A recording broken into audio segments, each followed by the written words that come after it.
What's going on, people? We are Tottenham TV, back for another Tottenham update. Quite a few bits and pieces to get through, but before we get into it, I want to say a huge congratulations to Dane Scarlett and Alfie Devine winning the Euros under-19s against Israel in the final. I think the final was on Friday. Both have done themselves tremendously proud across the tournament, have shown why they both have a massive future ahead of them. Scarlett getting 2 goals and an assist during the tournament, and Devine getting 1 goal and 2 assists during the tournament as well. I don't know if you've seen any of the footage or any of the matches throughout, but Alfie Devine, man, yeah, that guy is going to be special. He's getting the goal he scored from outside the box. That was a beauty, and he's been taking a mean corner as well, hasn't he? We need one of those. Definitely could do with that. So that's that. In terms of Tottenham incomings, Dan Kilpatrick says that Tottenham are set to accelerate their transfer business this week, with head coach Antonio Conte determined to have more signings in place before the squad departs for South Korea on Saturday. And the first of those we're going to talk about is Clement Lenglet, as Dan Kilpatrick says that Tottenham remain in talks with Barcelona over centre-half Clement Lenglet, with the Frenchman being a number of the targets being targeted in that position. But it does seem as though he is the one that we're going to go for. Yeah, I mean, it makes sense. And I think I'm getting more excited about the deal as it's progressing. I've always thought he's a talented defender. I just think he's lacking in confidence, and I think that he just needs a manager and a fan base who believe in him again, and then they can bring the best out of him. I think he suits both centre-back, left centre-back and centre-back roles. I think his style of play suits the way Conte would like to play as well. So I think it's a transfer that makes sense, although it's not one that's going to get the mouth watering. But it's definitely one that logically makes sense the more you think about it. I got a feeling with Lenglet, like, yeah, you might be right. He might not be one that makes the mouth water, but I've got a feeling like once we see him in a Spurs shirt and once he gets to grips with things at Tottenham, we could be thinking about him as a really, really good defender. And I think he can muscle his way in to be a starting choice at that left centre-back role. And you got to remember, when he was at Sevilla, he was one of the most highly thought of defenders around Europe. He had a market value around 50 to 60 million pounds. And when he was at Sevilla, most times than not, he was playing in a back three and the left side of a back three as well, where when he moved to Barcelona, he was playing in a back four. So it was completely with an aging different. PK next to him. Exactly. And playing a very high line. And maybe if a player's not blessed with pace or those kind of abilities, you are going to get found out. Mm-hmm. So I think he can be more suited to us than he is to Barcelona right now. Absolutely. So that is Clement Lenglet. I'm sure we'll be hearing more developments of that over the coming days. Next up, another one which could be around the corner is Jed Spence, as Dan Kilpatrick says that Tottenham and Middlesbrough are still thought to be negotiating a fee for Spence, which is expected to be around £20 million. How long can they negotiate for? Bloody hell, just get the deal done. Look, as long as he gets done before Korea, I don't think it's too much of an issue. Yeah. That's the main thing. And I think, Spence, it's probably more vital for a player like him more than anyone to get that pre-season minutes and get up to speed with things, so Conte can get a real good look at him. Because, he might take a look at him and think, we definitely need another option because this guy isn't ready yet.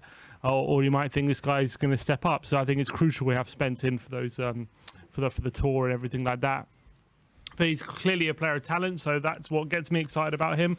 And if he is the answer to our problems, then it's a great deal for us. Yeah, I got a feeling with Spence, like, he's got the potential to explode onto the scene. I really believe that. People say, yeah, he's a big risk because he's never played Premier League football, which is correct. But from when I've seen him against Premier League teams, he gave them one hell of a beating, both Arsenal and Leicester. Mm-hmm. The way he performed in those games, attacking down that right-hand side ferociously. That goal he scored against Leicester was brilliant. And he's got previous of completely dominating an Arsenal side. So I'm completely for this transfer. I mean, how set are you on the Spence transfer? Would you prefer to look at other options? No, in an ideal world, I want someone more experienced, someone who we know has been there and done it at the right wing back. Like, obviously a younger version of Perisic or something, Hakimi, obviously some of that quality would be ideal. But Spence has it's low risk, it's high reward, but And the fact of the matter is, we've had these transfers in the past that have gone wrong, haven't we? And they haven't been what we want them to be. For example, we needed a centre-back under Mourinho, and like okay, this is Joe Rodon guy, he's doing well in the Championship, but it wasn't the answer. So obviously we've been burnt like that before, and there's worries that it could happen again. We're buying someone who we're not sure about. We has the qualities, but we're just not sure. We're not sure if he's going to be ready. Hopefully, he will be. But from what I've seen, I am excited because I think he's clearly a very good talent. Albeit when we had the flying fullbacks when we were at our best, and when we had the best kind of fullbacks in Europe at the time with Danny Rose and Kyle Walker, we both bought them off lower in English divisions. He was off Leeds, Danny Rose, in the Championship at the time, or maybe were they in League One? No, they were in Championship at the time. And Kyle Walker off Sheffield United. I know they went on loans and they were bought much younger. How long did it take them? Yeah, but Spence is coming in that bit more older. And he has had previous against Premier League clubs as well, albeit a bite size, sample size. I completely agree.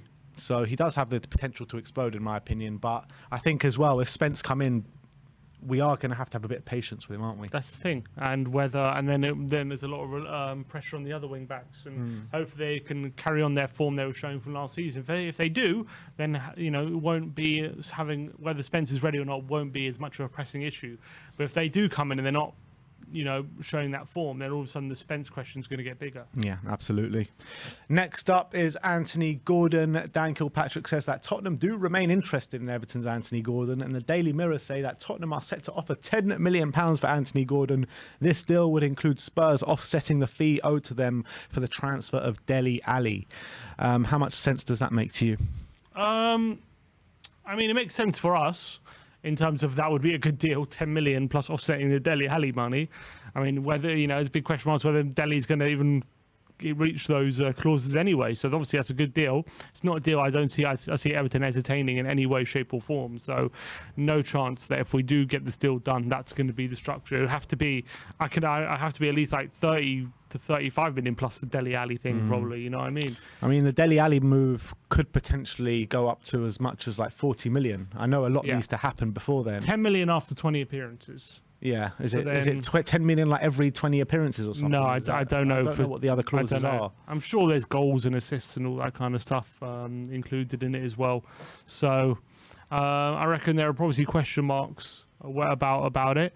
For me, I don't know. I'm not that desperate to get Gordon in. I think it's kind of, for me, I'm like, if we can get a good deal for him, then I'm happy to bring him in. But I wouldn't waste too much time on it, in my opinion. But maybe the scouting team see something different. Yeah. Again, we'll have to wait and see this one happens. I think if this does happen, I don't think it's one of those that is going to happen before career. It'll be one maybe a bit later in the window, seeing if any other targets can come in as well. But that's that. Let's move on to Christian Eriksen now, as David Ornstein has confirmed that Christian Eriksen has verbally agreed to join Manchester United as a free agent. The 30-year-old playmaker has communicated his desire to play for Man United, has accepted a 3-year deal. Contract needs to be finalised and medical conducted before the move is complete. And our source is saying that Eriksen rejected a move to Tottenham as he wanted a longer contract and Spurs weren't willing to give him that. Yeah, it's gutting. I really wanted him back. I thought that he's exactly what we needed in central midfield in terms of the missing link, the profile of player that we needed. Man United are getting a phenomenal signing, albeit I don't know if Eriksen is a player that in terms of what they really need right now in central midfield, like they need a defensive midfielder. So whether, obviously they'll have to sign down top of Eriksen, but what they do have in Eriksen is an astonishing playmaker, someone who's returning to his best form, someone who's brilliant at Brentford and is as Premier League proven as well. So Man United are getting a brilliant player in Christian Eriksen, and I'm unhappy that we didn't really. It seems as though we didn't do everything we could to convince him. It seems so. That's a shame from that point of view. But I wish him good luck and hope he doesn't do too well, but hope he, does himself proud. Yeah, and I'm sure he will. He's an absolutely top talent, and obviously we'll be watching him closely. But yeah, let's not do too well there, Christian. Next up is Yuri Tielemans, and Ali Gold has said that Tottenham have been distancing themselves from the Yuri Tielemans rumours. And the last time he said that was about Christian Eriksen, which seemed to be spot on the money. So I'm guessing this one is too with Yuri Tielemans. And look, I think as much as I like Tielemans as a player, and I think that, he would be good in this Spurs squad, I don't really see too much of a place for him with the four midfielders that we have at the moment. In a 3-4-3, it'll be difficult, although I do think there will be some games he could be very useful in that formation. I do think that, in general, he's going to want players who can who can be, because in Conte's mid-block, he wants players when it comes to midfield, absolute destroyers and winning the ball back and getting it to our forward players as quickly as possible. Tielemans doesn't quite fit that. There are games though, like Watford away when we played and Brighton at home, and games where we're dominating possession and we're struggling to break teams down, and that's when he could become a very useful tool in those situations. But whether we want to splash out big money and whether Tielemans is willing to accept that kind of role is another question.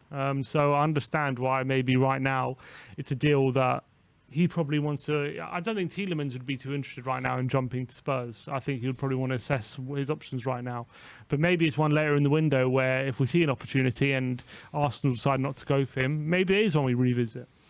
Do you think that with what you're saying about the creative midfielder for the low block, like if our wing backs are that much improved with the Perisic on the left and whether it be Spence or someone else on the right, and if they are dramatically improved in terms of output from last season, does that become less of a concern for you? Yeah, it does. Because the wing backs then become a bigger source of creativity. So all of a sudden, the creativity from midfield is not as much needed. But teams are smart these days, and you need to be as unpredictable as possible. And I feel like if teams start snuffing out the wing backs after they improve, then they could force us into the centre, like Brighton did. They just forced us into the centre. We had nothing. They had no creative. We just had nothing to break them down. So that's when we could use a bit more of a creative passer, just as an option. You know what I mean? Just in case we need it. Unless we have, contingency plan for that, which maybe we do. It seems as though we're not going to be having that next season, which is a bit of an annoyance, but not too much. Yeah, again, we'll have to see how this one plays out. Not just this one, but something of a creative spark for the midfield from now until the end of the window. Next up, we're going to be talking about Jesse Lingard. Fabrizio Romano says that no proposal is on the table from Spurs to Jesse Lingard as things stand. Cast your mind back to when he was at West Ham and those links came out. All of us were kind of saying like, yeah, get Jesse Lingard through the door. But do you think that boat has sailed now and probably we're on to bigger and better things than maybe a Jesse Lingard now? I hope so. I'm not interested in having Jesse Lingard at Tottenham. I think he on his day is a good player. I just don't think right now he's fully focused on getting himself to the best he can be. So I don't know if Conte would accept that. I don't know if I don't even know even the best he can be. Even is that good enough for what we need right now? I don't know anymore. So I don't see the benefit of having someone like Lingard in our team. I don't know where he would fit in, what position.